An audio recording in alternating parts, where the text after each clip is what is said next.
Recording in progress. Welcome, everyone, to our weekly Torah learning of spreading more light into the world. We always like to start off with giving because how we give, that's how Hashem is going to give to us. Let's give generously, so Hashem will give us generously. I'm going to put some coins in the tzedakah box. Please join me from home. Tzedakah is also protection. We're going to start off with saying Kapitel Chaf, Psalm 20. What Tzemach Tzedek said, if we only knew the power of Tehillim, we would say it day and night. So we are going to pray for the safety of all the Jews around the whole world, and the hostages should come immediately. And we're going to pray for Mashiach tonight so we can have my dear uncle and our rabbi back, and he should be back with his family. And we know that's going to happen when Mashiach comes. So now it's up to us to bring him. Lam Natseach Mizmar LeDavid Yancha Adonai B'Yam Sarah Yisagevcha Shem Elehei Yakai V'Yishlach Ezracha Mikaidesh Umitzian Yisadecha Yiskar Kol Min Chaysecha Ve'elaska Yidash Nasela Yitain Lacha Chelvavevcha V'Chalatzescha Yimalei Neranana B'Shua Secha V'Shem Eloheinu Nidgal Yimalei Adonai Kol Mishalosecha Ata Yedaiti Ki Yishia Adonai Mishicha Yanehu Mishmeka Chai B'Gorei Sisha Yiminai Ela V'Recha V'Ela V'Susim V'Anachnu B'Shem Adonai Eloheinu Nazkir Hema Karu V'Nafalu V'Anachnu Kamnu V'Nisaydad Adonai Hashia Hamelach Yanenu B'Yan Karenu.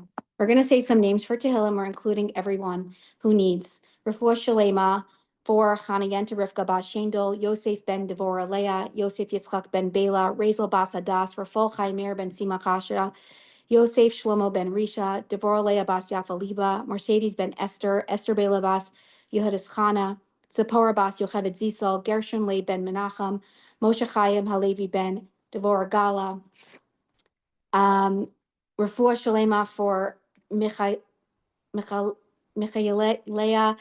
Leah Bat Devorah, and for the protection of all the IDF, all the tzaddikim who are doing Hashem's holy mission. And we are going to pray for one chayal right now, include everyone in there. Menachem Mendel ben Sararella. I do these classes weekly. I'm going to first put on Rabbi Lipskar tonight. It's very surreal, in memory of Sholom Dov Ber ben Eliyahu Akiva, in honor of my dear grandmother, Rivkadina Bas Yosef Yehuda. I hope you're proud. In honor of Chaim Dover ben Betzalo, to save a life is saving a world, and he saved many in the Soviet Union. My great uncle, known as Chaim Ber Wolshansky. My other grandmother, Bela Bas Betzalo. A friend's sister and sister-in-law who perished in a terrible fire this year, Sonia Zahara Bas David. And going to honor my dear grandfather, who's holy. His yahrzeit is tonight. He was a really special and holy person, Yisrael ben Yitzchak Yaakov Minkowitz. That was his last name. I'm going to share with you a few words now from Rabbi Lipskar. I created a book together, help with some of my family, but it was my initiative. My uncle, Rabbi Lipskar, was so proud of this initiative because I was in high school and I got it done. And I got everyone to write in this incredible book, Encounters, about my grandfather. And he wrote something, and I thought you would appreciate to hear his words tonight, since we're honoring my uncle, his holy neshama, Rabbi Lipskar. So this is what he wrote about my Zaidi, Yisrael Minkowitz. He was a gentle man with a gentle demeanor. His physical bearing, how he walked, talked, behaved, even his shoe side was modest, simple and unassuming. From his humble being was a heart and soul that was majestic, holy and dignified, like Mount Sinai, whose presence expressed humility and was worthy of God's revelation. So too was he. He loved his children, in-laws, and grandchildren selflessly and with no judgment. They were either good or will be good. Like the reflection of a face in water, so did his children, in-law, and grandchildren love him. He was a true servant of God, meticulous in the observance of every mitzvah, yet never making a public spectacle of it. His mind was pure, as was his heart and body, combining the truth, beauty, and innocence of a child with the strength, maturity, and wisdom of a sage. He was a true chassid of the Rebbe, subservient, loyal, committed, loving, and faithful. His special relationship and deep love for his mother was evident in his special relationship with Chani, his daughter, and my wife. Like his name, Yisrael, he was a true head with an unabashed love for every Jew. He and his dear Ashes Chayil, Rivka Dina, to long life, build an eternal house in Israel on the foundation of Torah, mitzvos, and Mesiras Nefesh, illuminated and permeated with the light of Chassidus. He was my dear, honored father-in-law, Harav Yisrael ben Yitzchak Yaakov, of blessed memory, a missing presence and an example of a true chassid. Lovingly, Shalom Lipskar. I can say that this sounds so much like my uncle, like he wrote in here.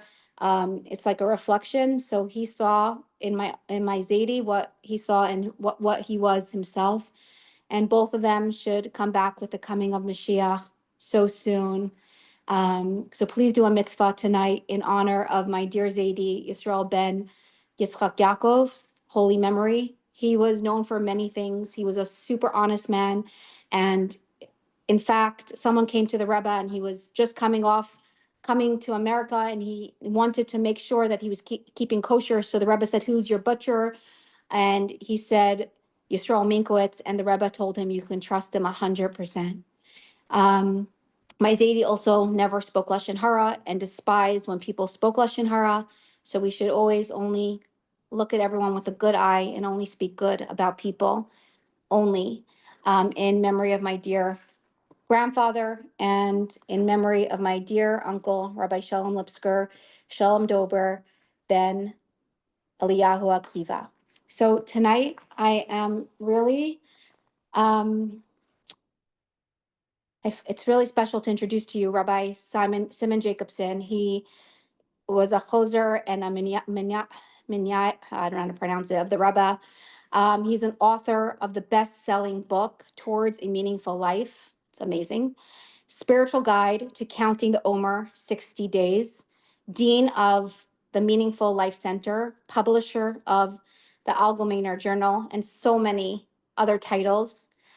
Tonight's topic is Get It Done with Love, because my uncle always got it done, and he did it with love.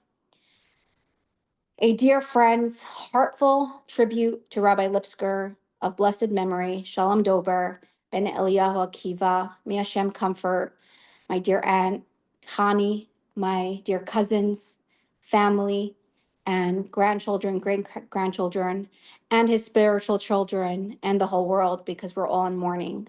Welcome, Rabbi Simonjacobson. It's an honor to have you join us on this class tonight to honor my uncle and to honor our friend. Thanks for being here. Thank you, Chaya. Thank you so much. It's my great honor. And first, I want to extend my heartfelt comfort and nechama and blessings to Chani and to Dvoraleya and Zalman, Rabbi Sholom, our beloved Rabbi Sholom Dov Ber Lipskar's children and wife, partner in life. And again, Chaya, for everything that you are doing weekly, and especially now in tribute to your very powerful and impactful uncle. So we all grieve, we all cry together.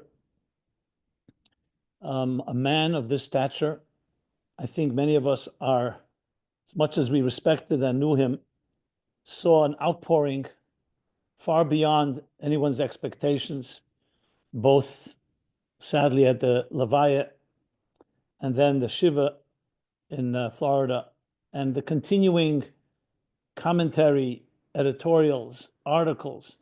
I personally have seen at least 30, 40 articles, each in a beautiful way describing Sholom, Rabbi Lipskar's contributions, both in a collective global way as well as on an individual basis, how many people's lives he's touched, which of course is all the schus and merit to his legacy, to his dedication and sacrifice throughout his entire life. And again, Yevod l'chaim to his dear partner in life, Chani.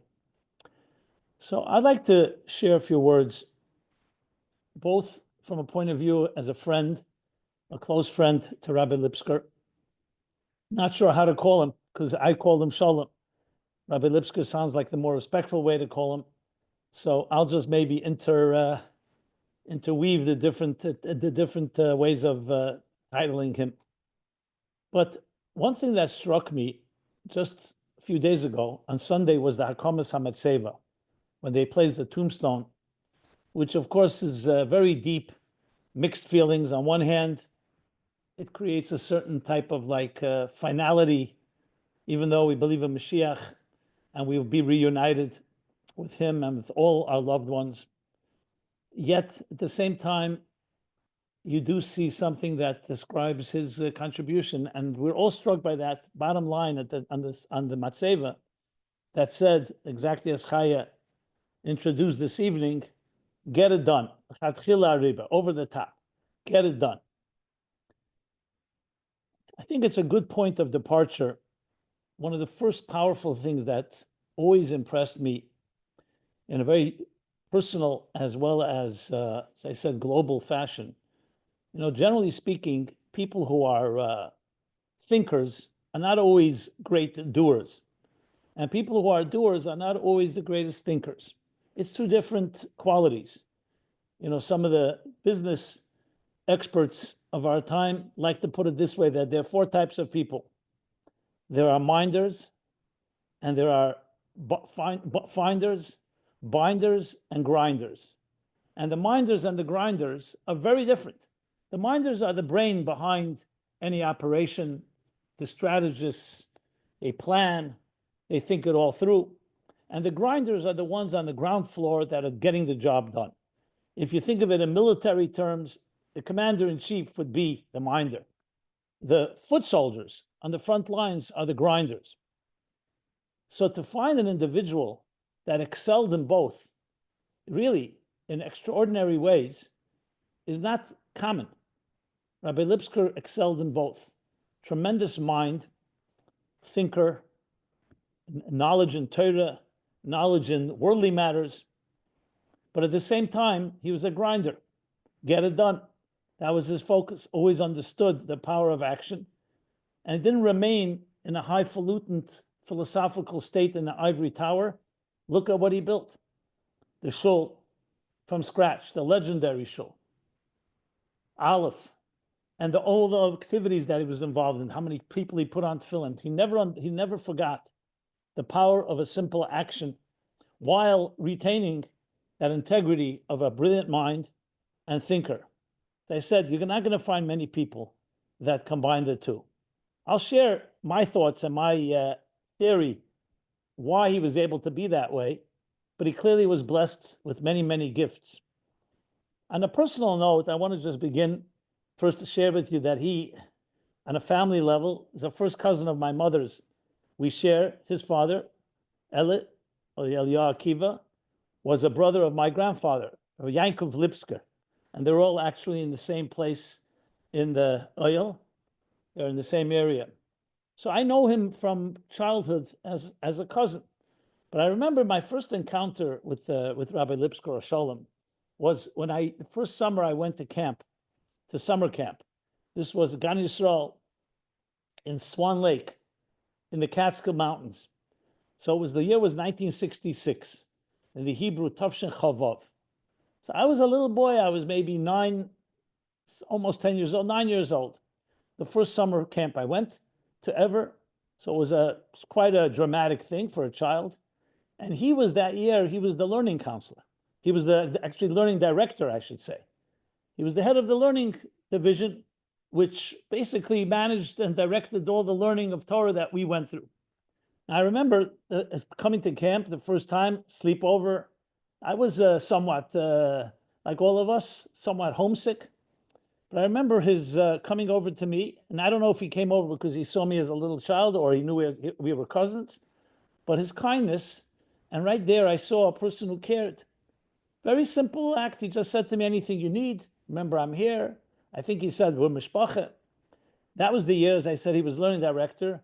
Recently, of course, the story has become famous. That was the year that when the camp came back to New York after the summer, And as learned already, they asked him to say a few words. The head counselor, for some reason, didn't want to speak or was unable to. So Rabbi Lipskar was the one that spoke in front of the Rebbe. I was one of those campers sitting there. And that's when he shares how he, on the bus back from camp, going back to New York to 770, he reviewed the memorized speech he was going to give over 200 times, because standing to speak before the Rebbe was not a simple, it was quite a humbling experience. And that's when he announced that year the children, including myself and all of us, had studied 10,000 Mishnayos Baal Peh. And then we have the story and the picture where Rabbi Lipskar shares that the Rebbe, after hearing that, came down from his location, came to the Aron Kodesh, where the curtain of the pareches of the Aron Kodesh, the Rebbe would always touch it. And Rabbi Lipskar was standing there, and the Rebbe went over to him, and he says the Rebbe patted him on his back, or at least touched his back, and the Rebbe said to him, Yesher Koyach Sholom Ber, thank you, Sholom Ber. And when you see Rabbi Lipskar sharing the story, it tells you his whole life in a nutshell. What you see, the smile, he says, and that I never forgot. That I did not forget. The Rebbe's Yesher Koyach Sholom Ber. You know, a young man, at that point, he was 20 years old. I believe he was born in 1946. This is 1966. So it was that summer is when I first met the individual who would become a very, very dear and close friend, something I haven't really spoken about. When Chaya asked me to share a few words, not only I felt honored, I felt almost like a debt of gratitude, because we had a very close friendship that was not really publicized, wasn't known. It was just, we were just really close. And I'll share more about that as we go along. That was 1966. The next year, 1967, I went back to Swan Lake. This was Gan Yisrael in Swan Lake. That would be the last year that the camp was in Swan Lake. That year, after 1967, the camp was sold to the state, I believe. They built an airport there, because Swan Lake was a very flat ground. So it was very conducive to build an airport. There's an airport now in Catskills. So 1967 was the last summer that we had camp there. Then the camp moved to Livingston Manor, then ultimately to Parksville. Not so relevant to our discussion here. But 1967, Rabbi Lipskar became the head counselor. Him and Yebod L'Chaim Tevim, Rabbi Nachum Pinson, they were the head counselors in 1967. But here's what struck me that I remember, and I shared with the family last week when we came down to visit Thursday for a Shiva call. Something that, again, the little things that you notice when a person is young, but then when you see them blossom and spread their wings, you realize what was there, like the seeds were planted. So that summer he was head counselor, very creative. He didn't just do the job. I remember from day one in camp, it was like a person who had methodically figured out how the whole summer is going to run, the way he applied himself, the way he spoke to campers, to counselors. So I don't remember all the details. I was a little boy of that year. I turned 10 years old. But I do remember his presence as a camper. And, you know, as a camper, you see things in a very simple way. I remember one particular episode, which I think captured his care and his unique creative approach to doing the job over the top. Not just to be Yetzer, not just acceptably, but over the top and get it done.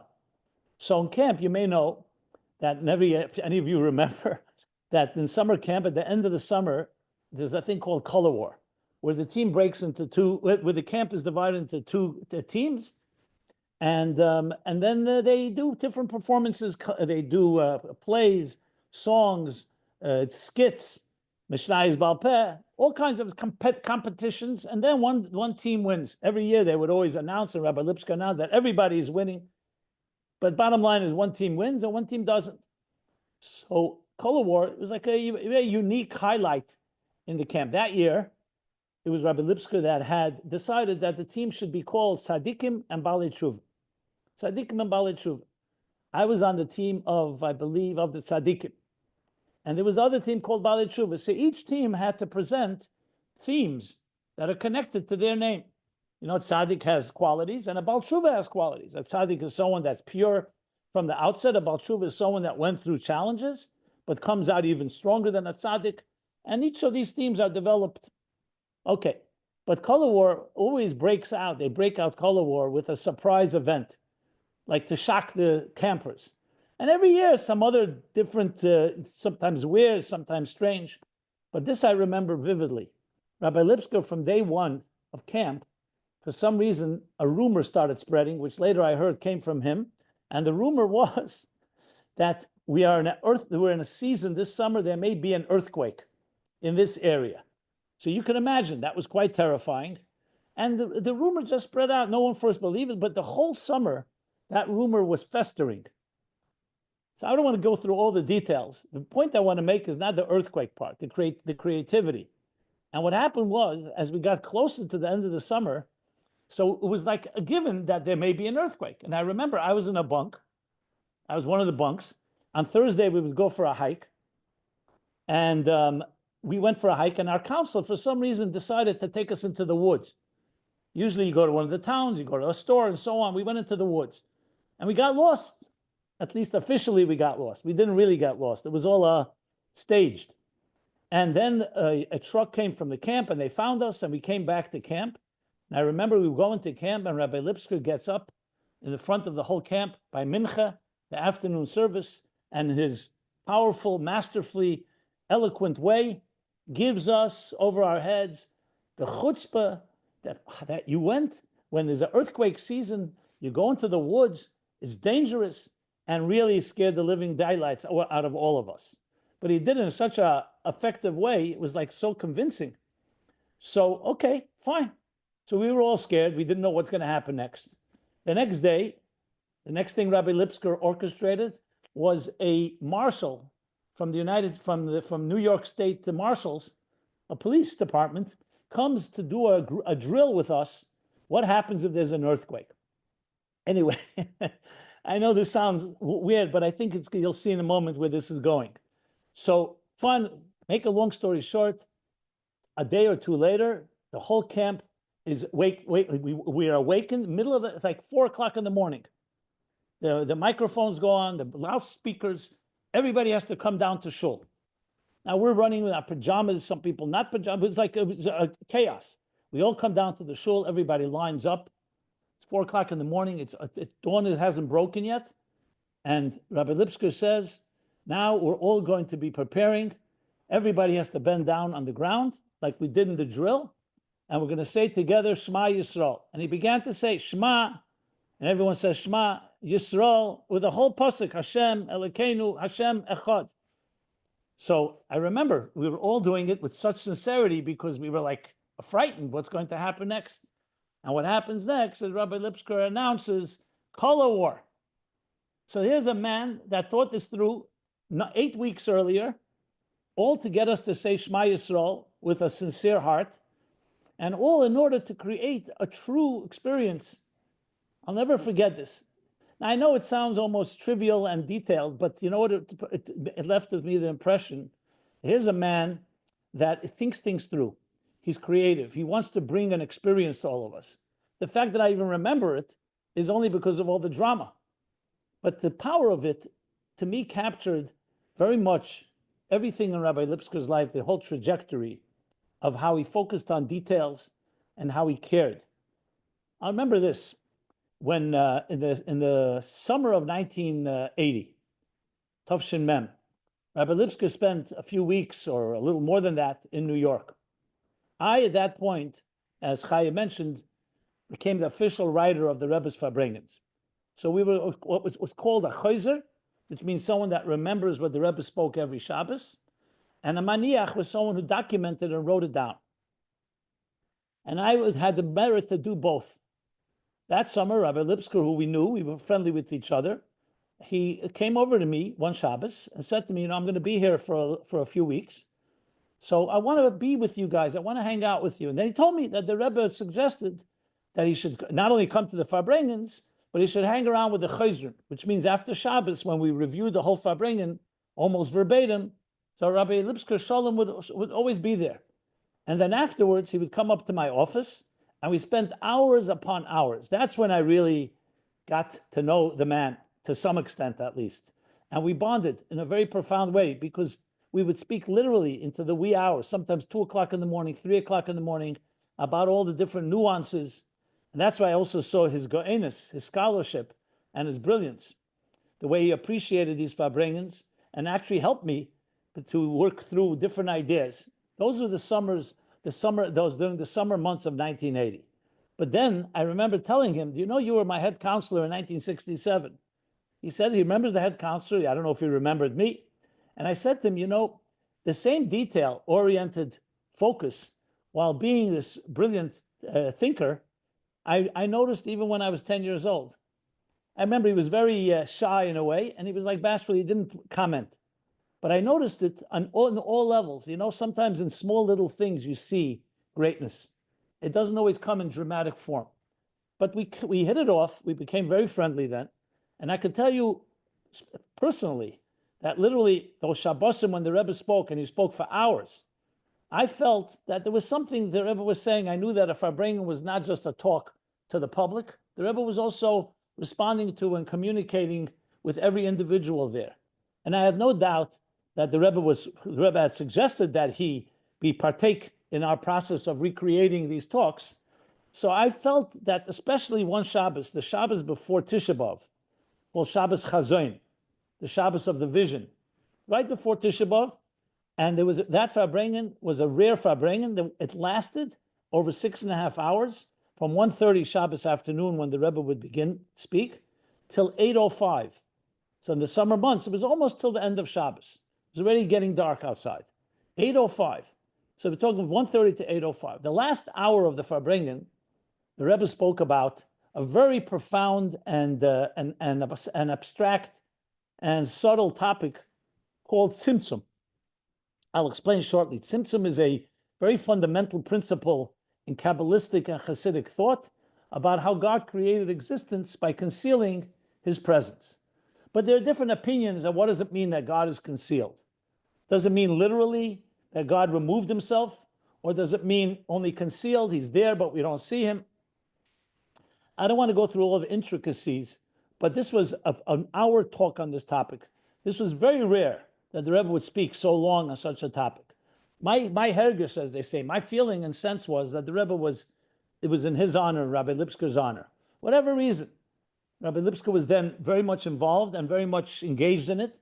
And we spent almost all night, that Motzei Shabbos, that Saturday night, after Chazara, when we reviewed the Farbrengen, him and I spent almost all night discussing, and it was a very complicated talk. I remember I employed the help of Rabbi Yael Khan, Olav Shalom, who was the chief Chozer, great scholar, Hasidic master. But Rabbi Lipskar and I really helped me work out a lot of the details. We asked a bunch of questions to the Rebbe for clarity, but I'll never forget that because of first of all, the fundamental theme that the Rebbe spoke about. And I even asked Rabbi Lipskar, I said, is it possible the Rebbe was speaking in your honor? He said, I don't know, but I can tell you this. There are many lessons that I took from that talk very personally. Because a big part of it was the understanding of life on earth, even when we face challenges. But through those challenges, we discover a deeper dimension of godliness. So this was just a little taste of those weeks or months in the summer where, again, I saw the combination of these two seemingly extremes. On one hand, brilliance, but on the other hand, action. Get it done, the action, which he understood and focused on well. Now, we continued our relationship, obviously. Lipskar, after that, I think was the next year where he began to build a shul. Then Aleph, he heard the Rebbe speak at a Farbrengen, where the Rebbe spoke. One of those Farbrengens, the Rebbe spoke about the need to serve the interests of prisoners and soldiers and those that are in unfortunate circumstances, and to put on tefillin on that. And that immediately, he didn't sit down and make committees, action yet again, and established Aleph. All that in those years, those formative years of 1980, 1981. My next experience, which this I never really shared with anyone, no, it's not a secret, but it's important to know. I could say, my career at the time, so to speak, quote unquote, I was a Chozer Maniyach. That's what I did. I wrote Farbrengens, and I was immersed in that entirely. One day I get a call from Rabbi Lipskar from Florida, and he said to me, there's an individual I met yesterday or a few days ago. His name is Sam Goldstein. He's a businessman. He was then a promoter for boxing events and other public events, and he's looking for spiritual inspiration. So I suggested he should go speak with you. He's based in New York, and he wants to give me a heads up. Okay. So that was a nice endorsement. Rabbi Lipskar is inviting me to go, suggesting he speak to me. So this Sonny Goldstein was his name, or Sam Goldstein. He's now Olav Sholom as well. He passed away a number of years ago. He calls me, said, Rabbi Lipskar from Bell Harbor, I think it was Bell Harbor already, suggested I speak with you. Can I come see you? And he came to see me together with a friend of his named Michael Liebert. And this began, in many ways, what I do today began that when Thursday evening, I told him to come Thursday because the work on writing of Farbrengens was busy, kept me busy all week long. So I said, come Thursday evening. It was in the cold winter night, I remember, because they came with parkas. It was a very cold night, and they came to see me. Rabbi Lipskar's suggestion. That began a journey that I'd never expected to happen, which was week after that, they started coming the next week and the week afterwards. Till this day. So we're talking about almost 44 years ago. That was the winter of 1982. Till this day, I still give the class now on Wednesday night. I never stopped. It all started, Rabbi Lipskar's referral to me from them. They began to bring their friends, many people from the music and arts industry, and it began a weekly ritual. Probably 40,000 people over the years have come to these classes, all in honor of Rabbi Lipskar. Now, I thought I was unique. Now I discover hundreds of such stories, seeds that he planted. Whether he had the foresight, whether he had the instinct, whether it was complete commitment, whether it's a combination of all the above. I've heard literally personally from many people that there was one move. He introduced someone to someone, and all kinds of seeds were planted that blossomed into all kinds of unbelievable experiences. And these are not even under Rabbi Lipskar's auspices directly. We're not talking about the shul or Aleph or other activities he was involved in. He had this instinct and understood the power of planting a seed. And when you plant a seed and you nurture it, I remember it was around that period in time, I'd have to ask Hani because I don't remember the exact dates, Rabbi Lipskar calls me and he says, I'm opening a shul. Right now it's a storefront, I think, on Harding, which is a block away from Collins where the shul is now. And he asked if I'd come down for a Shabbos to come farbrengen. So of course my answer was immediately yes, absolutely. And I remember I came for a Shabbos. It was literally a storefront. I think we had to even find a minyan, if I recall correctly. But I really loved this man, and I really came out of love because I cared about him, and this commitment was very, very contagious, to be very frank. And I remember coming and I saw the dedication again. I think he even pulled the chairs into the shul because there was no one really there to help. It was like very modest beginnings. Then fast forward, look at the shul today. This is the idea of a seed being planted and blossoming. Now, I don't know if Rabbi Lipskar had an exact vision. He had definitely vision, but it was also the persistence. And that's where I think comes the real secret, if I can, of Rabbi Lipskar. It was his commitment to the cause, greater than himself and anybody. And he understood the commitment to the cause, or what you can call it for Hasidim, the hiskashrus to the Rebbe, who represents the cause. And when you have that, you become more powerful than you can ever be on your own. You know, there are many powerful people out there, people with charisma, with intelligence, with care, with empathy, creative people, geniuses. You have many people out there, and many ways have created different revolutions, whether it's in business or other things. But you know, a great person is only as great as they are. As great as you are, there's always going to be something that's finite, some ceiling, some glass ceiling, because none of us are eternal. However, this is what Chassidus says, and this is a theme that I myself and Rabbi Lipskar spoke about many times. When you connect yourself through bittul, bittul means you're suspending yourself, even your greatness, to connect to something greater than yourself, and if that thing that's greater than you is eternal, what happens to you? You become an extension. You become a channel of that eternity. And this was ingrained in Rabbi Sholom Lipskar, probably from his birth, coming to a Chassidish home, Chassidish parents who sacrificed their lives first in the former Soviet Union, through the travels and all the challenges that they went through, ending up in Toronto, those formative years, being exposed to the Rebbe, as Rabbi Lipskar talks proudly. Just look at his eyes. Look at his words when he speaks about the Rebbe, the first time he came to see the Rebbe, the Yechidison that he had as a child, as a teenager, and the different experiences, how he stood and trembled to speak in front of the Rebbe in 1966.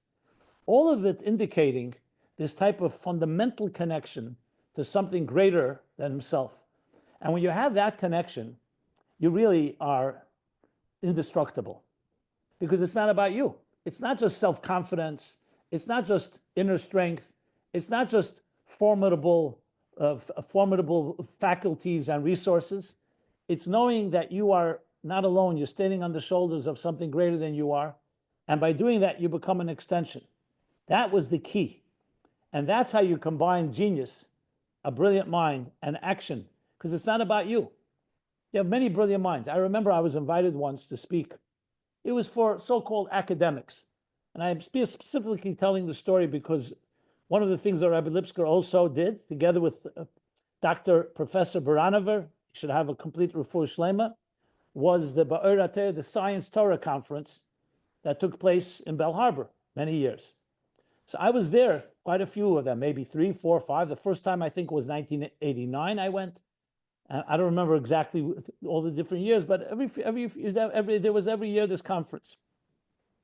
Rabbi Lipskar understood and appreciated the importance of interfacing the two worlds, the worlds of science and academia and Torah. Not because that they're in competition, but to demonstrate how Torah and Judaism is the ultimate wisdom of all. So he had a particular passion in doing so. I remember when he invited me the first time, I heard the passion, I heard the enthusiasm in his voice. He said to me, we're going to have this conference.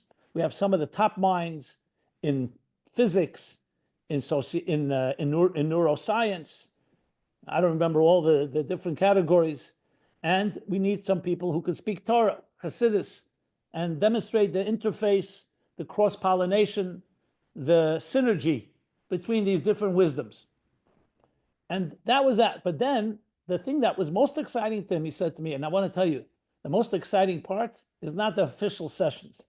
It's at the end, we have a closed session meeting where we sit together, the professors, the doctors, the PhDs, the scientists, and the Chassidim and the rabbis, and we fabreng. And he said, that's the main thing. That we can't plan. There's no topic given for that. It's a spontaneous fabreng. That's what excited him more than anything. So that's why I wanted to share the following. So one of the first talks I gave there was on this, that I had been invited to speak for a group of academics. You know, academics, as you probably know, can be brilliant, but they can also be the most arrogant bunch. And I've been told this by many people. I remember when I wrote my book, Toward a Meaningful Life, the publisher said, don't try to target academics. They're the most arrogant. They think they know everything. They think they know better than everyone. Anyway, I was speaking to a group of academics like this. And obviously, I didn't come there to insult them, but I still wanted to get in a few key points. So I asked these academics, I asked, does anybody know who would you consider to be the most famous or the most brilliant Western philosophers? So pretty much the consensus is Aristotle. Aristotle. What about the greatest English writer? Shakespeare. What about the greatest artist? Okay, Rembrandt, Van Gogh, different opinions. What about musician? Beethoven, Bach, Mozart. I said, does anyone here know whether Aristotle had any children and grandchildren? And I remember they're looking at each other. And how about the others? Shakespeare, Rembrandt. Now, I gave this talk back then, but I gave a talk also years later. And I remember a few people took out their phones and they were Googling it. So I didn't want to humiliate them, but I said, let's not use Google. We're academics here after all. We're all scholars. So I don't know if Google is the right place to go to. But bottom line, most of them did not know. They didn't know. I said, why is it then that these great thinkers didn't see it important to build a family and to pass on their legacy, their teachings to their children and grandchildren? And yes, they left a legacy, they left books, they left students, but they didn't leave a community. They didn't leave a family. There's no such thing as an Aristotelian state or Aristotelian community. There are ideas that they left. By contrast, I'd like to share with you, there was a man called Abraham, and not Abraham Lincoln. I'm talking about Abraham Avram Avinu from the Bible, from the Torah. And he was a brilliant man himself, maybe more brilliant than all of them. The pioneer that single-handedly, with his wife Sarah, what did they single-handedly do? They introduced monotheism to the world, that there's one God, there's one reality, and that life should not be driven by self-interest and self-indulgence, but it should be driven by serving a higher reality called Hashem, God. And not only do they do that, they began to teach it to everyone around them. And they did it at a heavy price because they were nonconformists. They were true pioneers, trailblazing pioneers. And the world did not want to hear about that. Nimrod, who was then the great king, did not want to hear about serving something greater than he. We serve the king. We serve ourselves. So Avram posed a threat to the establishment. And yet he continued to do this. And he taught it to his children. And one of the greatest tributes to Avram Avinu is, you know what? Lamana sheyitzava es bonov es beise achrav lase zdaka mishpat. Hashem, God says in Parshas Vayera, when he's planning to destroy the wicked city of Sodom, and he's considering to conceal that fact from Avram Avinu, from Abraham, because he didn't want him to challenge God, he said, how could I hide my plans from a man? Listen to this, from a man who dedicated his whole life and his family and generations to come to spread virtue, charity, and kindness. And God reveals his plan to him, and Abraham does put up resistance. I said, here, Abraham didn't just leave us wisdom, he left us children and grandchildren and great-grandchildren. Today, every Jew on earth is a direct link in a chain, an unbroken chain, all the way to Avram Avinu. Almost 4,000 years, 3,800 years. You know why? I said because Avram Avinu, in contrast to Aristotle and to Julius Caesar and to Shakespeare and to all the other names I mentioned, understood something greater than just wisdom, greater than their contributions to the world, was your connection to something greater than yourself. It's not about you. These great people were great. They were brilliant. No one's denying Aristotle's brilliance. But they did not have the humility to understand.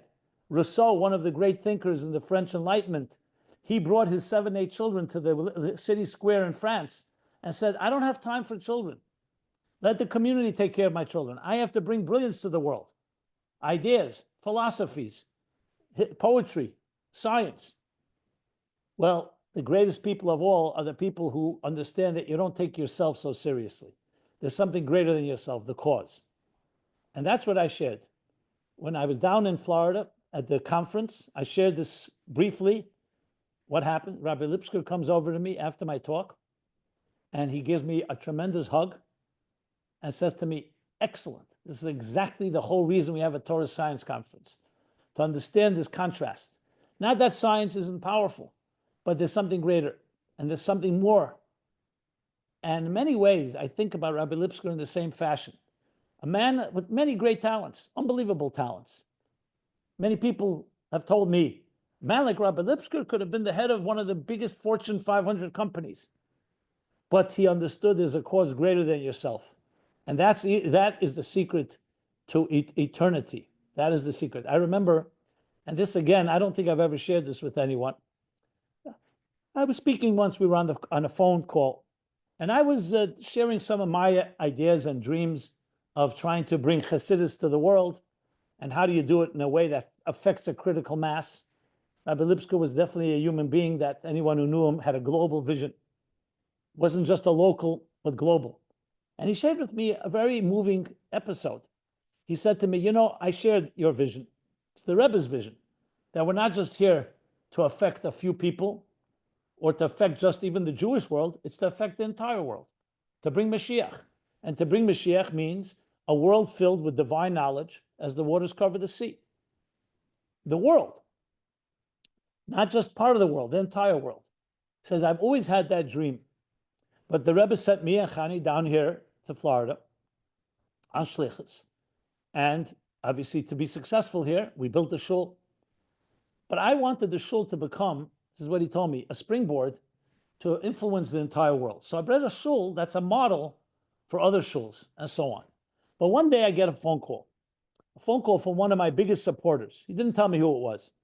He says, the supporter is having his son to do a bar mitzvah next year, and he wants Rabbi Lipskar to teach his son bar mitzvah lessons. And he says, Rabbi Lipskar, I want you to teach him the lessons. Don't send me an assistant. Don't send me an assistant rabbi. Don't send me anyone else. I want you to teach those lessons. Rabbi Lipskar told me that when he hung up the phone, he realized that the way you change the world is by changing your community. And as much as he had the global vision, he understood the global vision is ultimately the microcosm. Because here he has to deal with this individual. It wasn't just a matter because he gives him money, so he has to do the bar mitzvah lessons. He has to serve his needs. And he understood that when you serve an individual's needs, you're changing the world. And indeed, that's what happened. So many people would think, okay, I'll be a local community synagogue, a community shul, serve the needs, and that will be it. No, that's how you change the world. And it's just different ways that one does such different functions. So you have a man here that has so many different qualities. And I really, very careful, I'm not trying to eulogize him. I'm not just trying even to flatter or just to speak about his qualities. It all comes down to get it done. Remember, Rabbi Lipskar, above all, if he was sitting and listening to this, and I'm sure he is listening to this, maybe chuckling a bit as well, but he would say, in the words of the Rebbe, someone once came by the Rebbe and said, Rebbe, you're such a great man.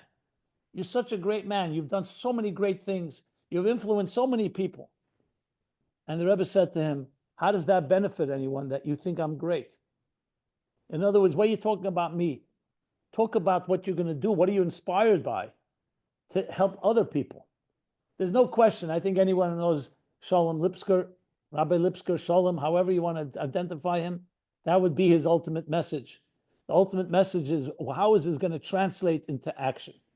So I was very taken by the fact that engraved in the tombstone until Mashiach comes, that's what he's known for. Among the other things that, and the other accolades, the other compliments written about him, get it done, to understand that a simple action. Now, there's a letter from the Rebbe that he wrote to a conference on Jewish mysticism in London. It's a known letter. Interesting thought the Rebbe has there. He says one of the key differences that distinguishes Jewish mysticism from other schools of mysticism, doesn't say by name, but it clearly includes the Far Eastern and other forms of mysticism, is that in Jewish mysticism we're taught that you could achieve more through an act than through a meditation. Think about that. And when I wrote Toward a Meaningful Life, one of the people I consulted with was Rabbi Lipskar. I showed him the manuscript. I discussed with him, because it was a challenge. How do you write a book on universal teachings for an entire world based on the Rebbe's teaching, when the Rebbe, everything was so centrally connected to mitzvahs? So one of the things that became very clear based on that, and as I said, Sholom Lipskar embodied and personified this to perfection, was that an action is more powerful than a meditation. That an action changes reality. And if you look in Tanya, chapter 37, which for the record as well is one of the favorite chapters that Rabbi Lipskar would learn again and again, the power of tzedakah, charity, it's all the power of you change the world through action. But that does not mean action is a small thing. It means action is as powerful as ideas, if not more powerful. So imagine if you can join these two worlds together, Talmud and Maisa. Talmud is study, Maisa is action. And indeed, the Talmud says there's a disagreement, which is greater. And the Talmud concludes that Talmud study is greater because Talmud may be lidei Maisa. When you only have action, so you only have action. It's very powerful. But when you have study, study brings toward action. And because it brings toward, it has both qualities. And this in many ways captures this man, this rabbi, this powerhouse that has affected so many lives, ways that we'll probably not even ever know. Just from what you see, you can imagine how much more there is out there. But bringing it back to the lesson, the takeaway lessons that we have from this, and there are many. and everybody, I'm sure, could share their own thoughts and ideas. What I see is ultimately the ultimate chassid of a Rebbe. If you want to see what a Rebbe is, you could visit him, study his life, study his teachings, look at his behavior. But if you really want to know what he's like, you have to look at his students. Because it's one thing that he's a great man, the Rebbe. But you look at a student, you look at a chassid, you look at a disciple. Is he an example? Is he someone that when you look at him and say, I would love to meet his teacher? What kind of teacher shaped this individual? And that, in essence, is what I found. My father, Rabbi Sholom, whose 20th yahrzeit is coming up just in a few days, was very close to Rabbi Lipskar as well, to Sholom. They had many things in common. And one of them was that they beat to their own, beat to your own drum, or whatever the expression is. But sometimes it could be misunderstood by people because they're not conformists. Someone that's not a conformist doesn't always fit in. So you start wondering, because it's easier to predict, it's easier to so-called stereotype someone when they fit into a certain mold or model and so on. But this originality did not come from being independent or from just being someone who's a free spirit. It came from the understanding that when you're connected to your Rebbe, and the Rebbe, of course, connected to Hashem, and you're connected to a cause that's greater than you, you have to use your unique qualities. Because if you become a conformist, you're not using the qualities that God blessed you with. And I think Rabbi Lipskar had the keen understanding of that. I don't know if he ever spoke about it, but it's something I felt and sensed. He had that strength and confidence that I'm going to use my skills in my way. Yes, some people may not fully understand, but bottom line is I'm fulfilling the mission for which I was sent. And that type of simple sincerity, tmimus you can even say, that sincerity and commitment to a cause is something we all can learn from. Because it's not something you can easily replicate. You either have it or you don't. But you can learn. You can learn. You can learn that there are things that are more important than your needs, more important than your existence, the bittul of connecting to something greater than yourself. And I want to just say few words about that. Many people misunderstand. What does it mean? You say connected to the Rebbe. What do you mean connected to the Rebbe? You're connected to God. What do you mean to the Rebbe? What is this connection anyway? And some people even misunderstand, God forbid, they see it as some type of cult personality. But if you met Rabbi Lipskar, you know it was not a cult personality. Rabbi Lipskar was a very confident and a secure person. It wasn't like some type of crutch, some type of escape. Because understanding what a Rebbe is, you understand that the Rebbe himself is a selfless entity. You're not talking about a connection to a person, you're connecting to a cause.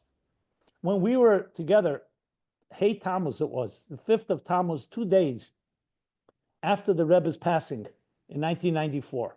So Gimel Tammuz that year was Sunday, Saturday night, Sunday. Hey Tammuz was 2 days later. I got a call from a producer at CNN and independently from PBS, Charlie Rose, CNN, Larry King show, and they asked if I'd come on to speak about the Rebbe. It wasn't easy. It was just 2 days after Gimel Tammuz, 1994. And I realized that, listen, this is what you have to do. Like the Frierdiker Rebbe says, it may be hard to speak, but it's harder to remain silent. And they said, do you have anyone else that you would recommend? So I said, absolutely. Right away, Rabbi Lipskar came to mind.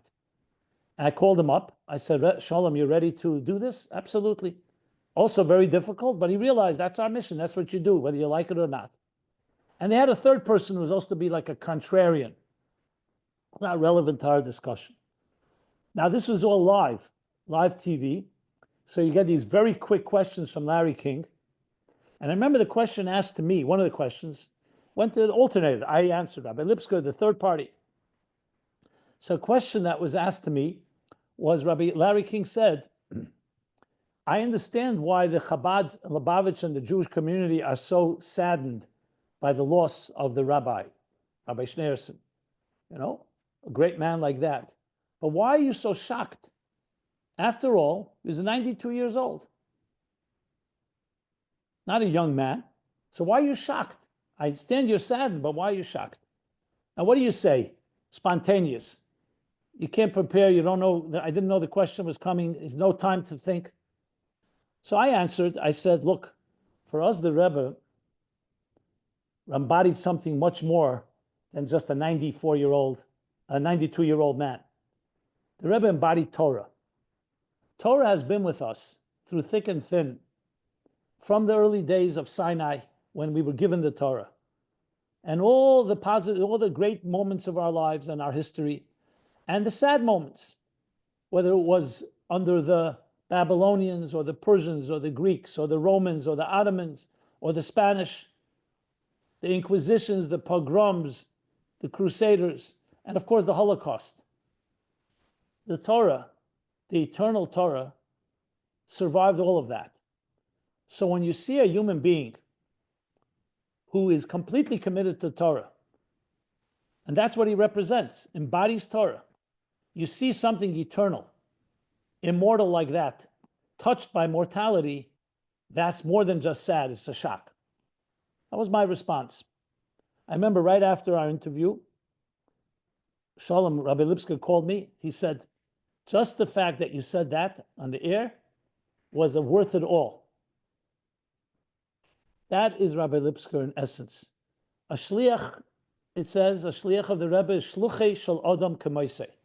That's what it means. A shliach is literally like an extension of the Meshaleach, of the one who sent him. And the Rebbe speaks about this at length. That means he literally becomes like an agent, like an extension. Rabbi Lipskar was an embodiment of that. And in that sense, he understood without logic, just instinctively, viscerally, based on who he was, he understood that by doing that, he is bringing immortality to the world through Torah. Torah's Chaim, the Torah of life. Torah Nitzchis, the eternity of Torah. So ultimately, a connection to a Rebbe is not about a human connection. Obviously, there's personal affection and there's a personal relationship, and Rabbi Lipskar definitely has such a relationship with the Rebbe.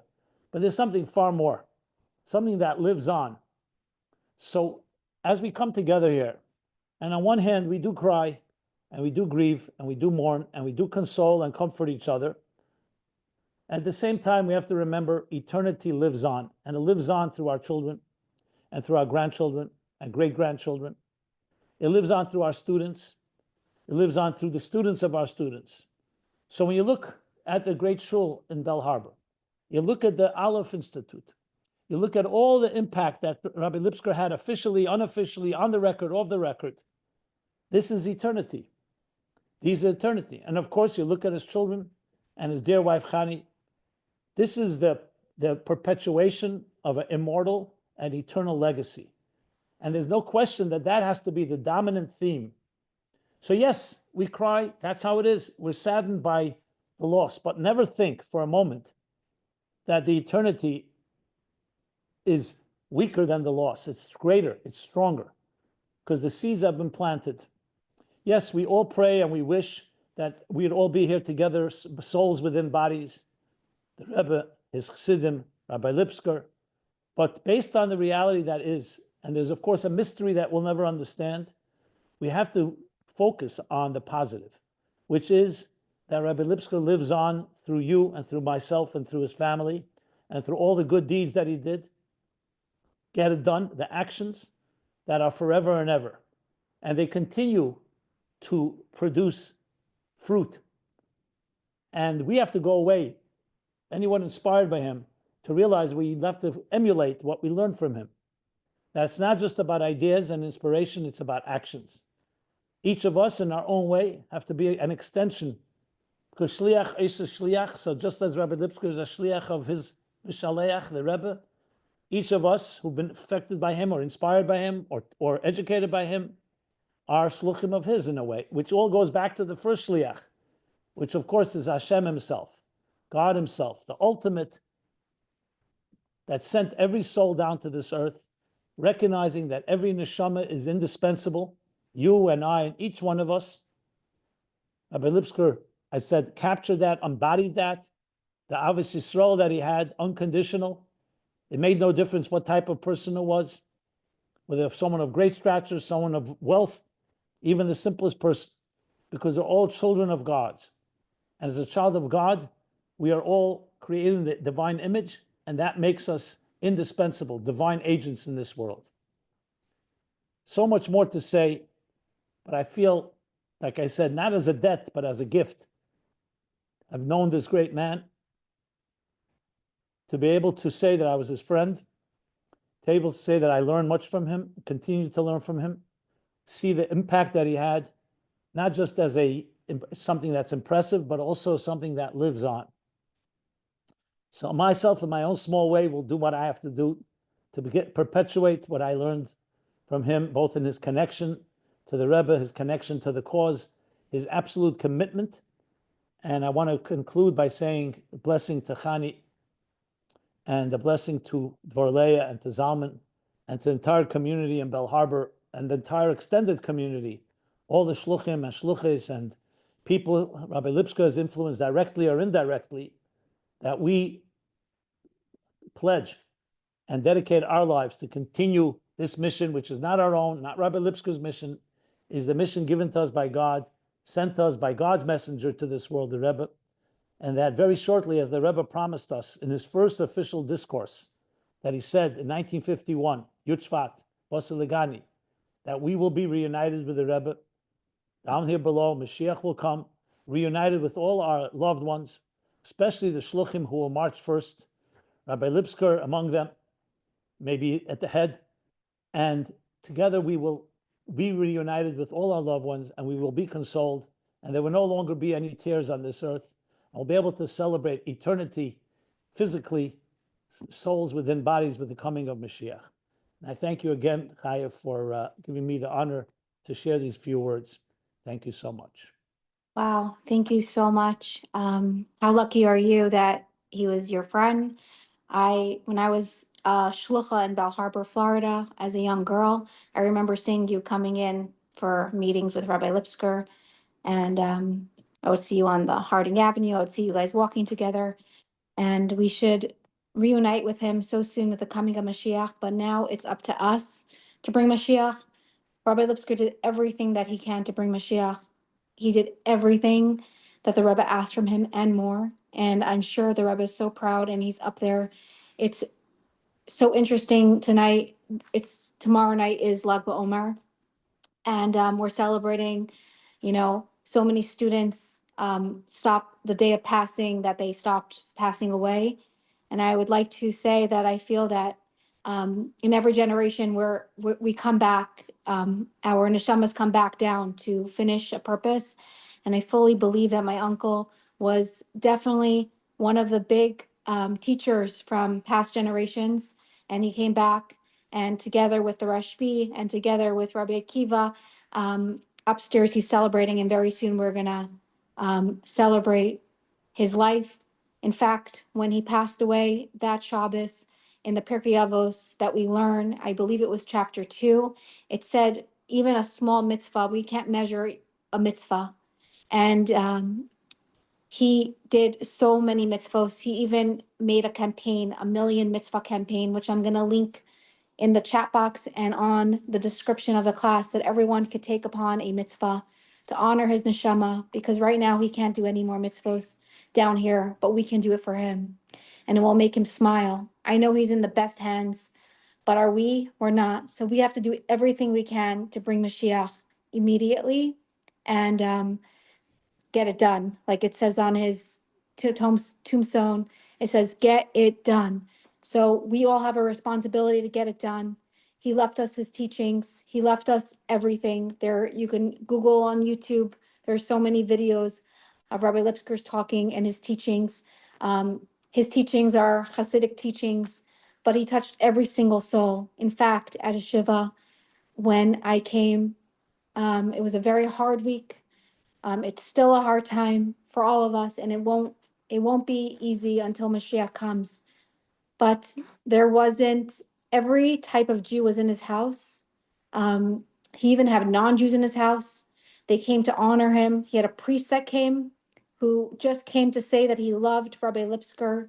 He touched so many souls, so many Jews and Gentiles, and may we learn from him. And I just want to take this opportunity to thank Hashem for gifting our family with such a beautiful man and such a beautiful person. And I want to send my heartful wishes to my dear aunt and my cousins. We're with you. We're all with you.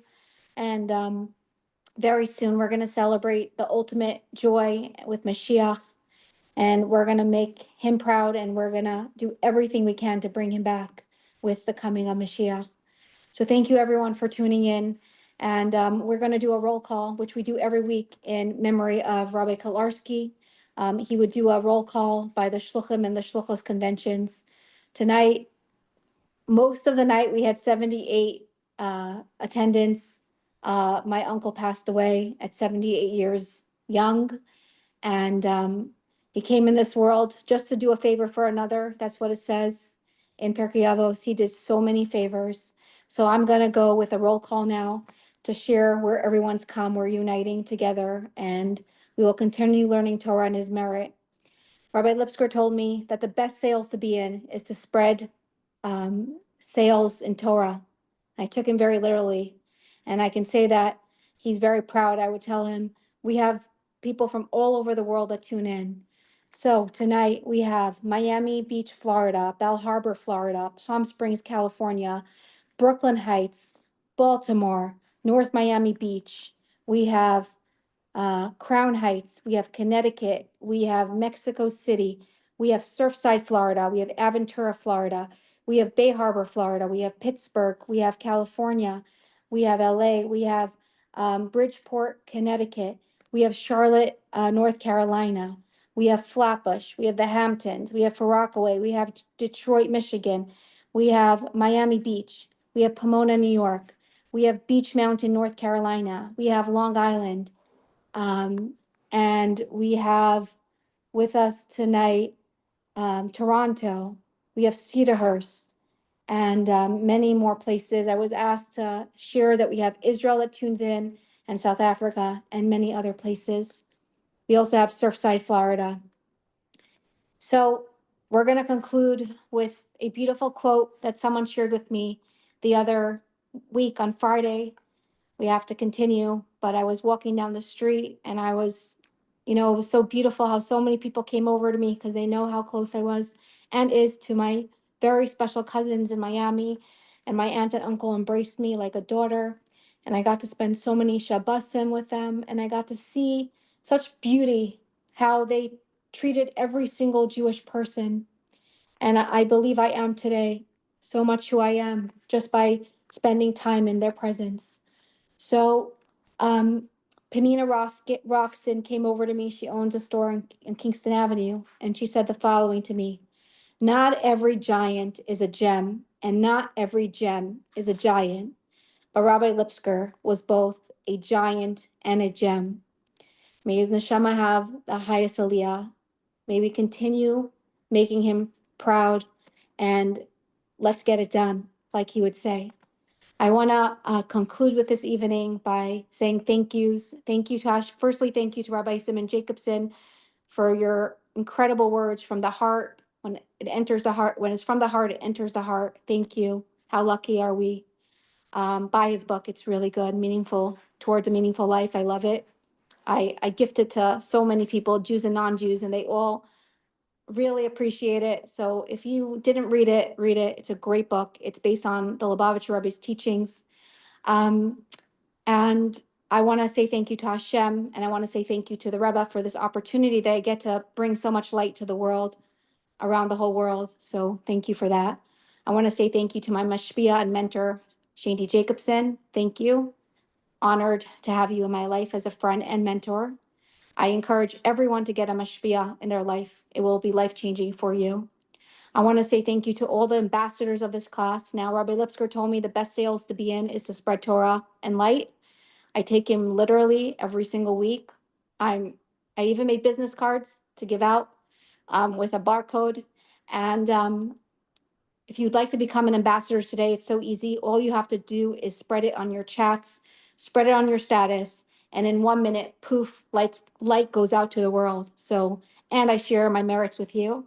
I want to say thank you to everyone that tunes into this class weekly. And lastly, I want to say thank you to my dear husband for being my partner in this class. He is much better at technology than I am, and he puts it on the YouTube channel We also have it's on Spotify now, a podcast. It's called The Soulful Spot. Rabbi Lipskar would always ask me, how is your soul doing back in the day? But I got a mug and it said soulful. So that's something that stuck with me. So may our soul always be full of light and love and Torah and light, and may we spread it. And when you know an Aleph, like Rabbi Lipsker started the Aleph Institute, if you know an Aleph, teach an Aleph, and keep bringing light into the world. Thank you everyone for tuning in. And may we merit Mashiach so soon. And my Zadie's neshama should have the highest aliyah, and all of our loved ones. And Rabbi Lipsker should come back so soon with the coming of Mashiach. Thank you, everyone, for tuning in.